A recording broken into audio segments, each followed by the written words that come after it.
हकीकी ते ए तरो ताज़ा गल ते वाकया सुना लगा। नौजवानों इस वाकया नूं अपनी जिंदगी दा इनकलाब बना। अख दे अंदर वायरस आ गया, 15 दिन अख बंद रही, जदों 16वें दिन अख खुली है नजर ही कोई नहीं आ रहा। ऐ मैनू ना ऐसा अख चो बिल्कुल नजर बंद हो, बिल्कुल नजर ही बंद होगी। एक अख बिल्कुल ओके, पहले बिल्कुल ठीक सी। मैं जिस वक्त बाप नू कहा अबू जी अख बाकी ते ठीक है, जलन वगैरह सब कुछ ठीक है, लेकिन नजर खत्म हो गई है।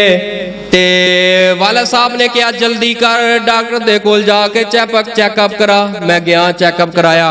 डॉक्टर ने कहा भी 2.5 नंबर की ऐनक लगेगी, कुछ नजर आ जाएगा, इस तो इलावा हल कोई नहीं। मैं बड़ा परेशान हो गया। मैं कहा जी मैं तो मुतालिया करना होंदा है, मैं तो सारी सारी रात पढ़ना वा। डॉक्टर साहब मैनू तो कभी मसला ही नहीं, कहा तुहानू पुराना मसला है लेकिन तू चेकअप नहीं कराया। मैं कहा 2.5 नंबर की है ना। खैर उन्हें लिख दी, रिपोर्टा लिख दी, असी अगले डॉक्टर को चले गए, उन्हें भी यही गल दसी। फिर ना लवाई ऐनक, मैं घर चला गया। मैं जिस वक्त घर गया तो बाप इंतजार अंदर, बाप नू जाके दसिया है मसला है। बाप ने कहा अच्छा पुत्र ऐनक लवा लै, लेकिन मैनू रब दी रहमत ते यकीन है अल्लाह तेरी नजर वापस कर देगा। रब दी रहमत ते मैनू यकीन है। ए लफज मैं अपने बाप दी जुबान तो सामने बैठ के जिस वक्त सुने ने मैं खामोश हो गया। 3 दिन गुजरे ने, मैं उसी डॉक्टर दे कोल चला गया। मैं क्या नजर चेक करो, कह लगा 1 नंबर तेरी नजर बिल्कुल ही ठीक हो गई है।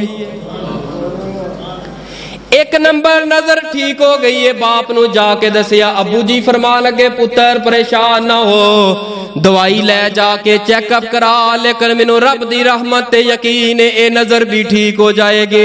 अल्हम्दुलिल्लाह तुहाडे सामने खड़ा, ऐनक नहीं लगवाए, इस अख दी नजर अल्लाह ने बहुत ज्यादा मैनू वापस कर छोड़ी है।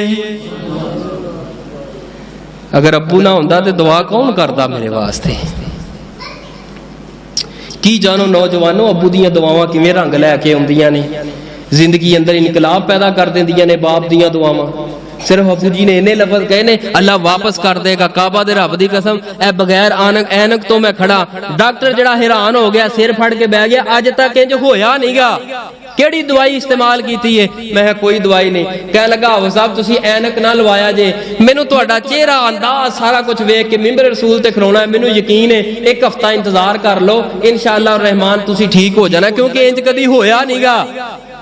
मैं क्या मैं दवाई इस्तेमाल की है, सिर्फ बाप दी दुआ आसमान ते चढ़ गई है। बाप दी दुआ रंग लैके आ गई है, बाप दी दुआ लग गई है।